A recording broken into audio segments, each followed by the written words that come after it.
Hey, what's up mga ka-rides? Welcome back to the channel. So may papakilalang product sa inyo. Ito yung Extreme One Protector. Okay? So ito, pwede ito sa ating mga vinyl, plastic, tsaka mga rubber parts ng motor tsaka sasakyan. Okay? So ito tong isa tong pang shine tsaka protection sa ating mga fairings. Kaya dito, sasample natin dito. Okay? Para dito. Yan. So ang kagandahan dito, yan, kaya niyang i-restore yan, yung gloss, yan, for plastic, rubber, leather, and vinyl surface. Yan siya. Okay. So ito yung ating Extreme One Protector. Yan dito sa sample natin. So ito, punasan ko muna. Ayan. So check natin yung difference ng protected siya tsaka sa hindi. Okay? So bago simulan, ayan, shake nyo lang siya.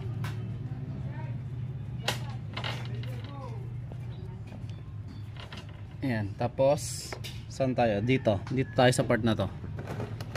Okay?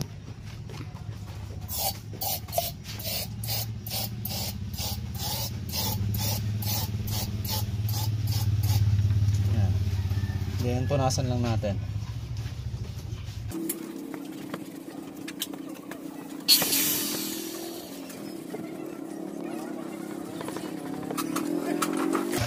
So tignan nyo to, yung pinagkaiba nya.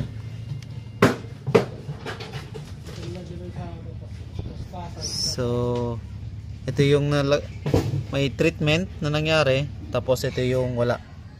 Yan, check natin ha.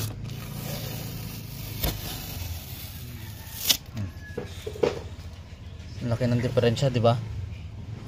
Ito na-sprayan kasi to, pero yan yung tsura niya talaga. Okay, so ito yung ginamitan natin ng Extreme One Protector dito sa part na to. Tapos ito yung wala. Yan, ito siya, ganito. Okay, so yan, spray na rin natin.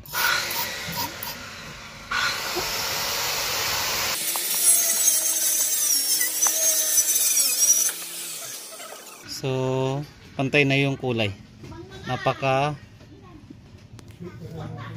glossy na siya. Okay, so ito magandang gamitin sa mga yan gloss parts, rubber, leather, tsaka vinyl. So advice ko lang, wag nyong gagamitin to sa mga matte na pintura. Okay, so yun lang mga rides. Sana nagustuhan nyo tong product natin na Extreme One Protector. Kasi Extreme One, number 1 yan. Yan. Maganda to sa kotse, sa mga panel board natin. Oh. Dito, try pa natin dito. Layo na lang. Diba? Dito muna tayo sa baba. Tignan nyo yung differential niya sa taas. Ito may treatment. Tapos ito siya. Yan. Try natin nilawan.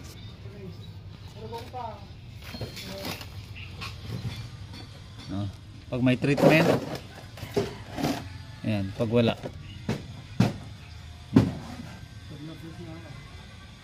Okay.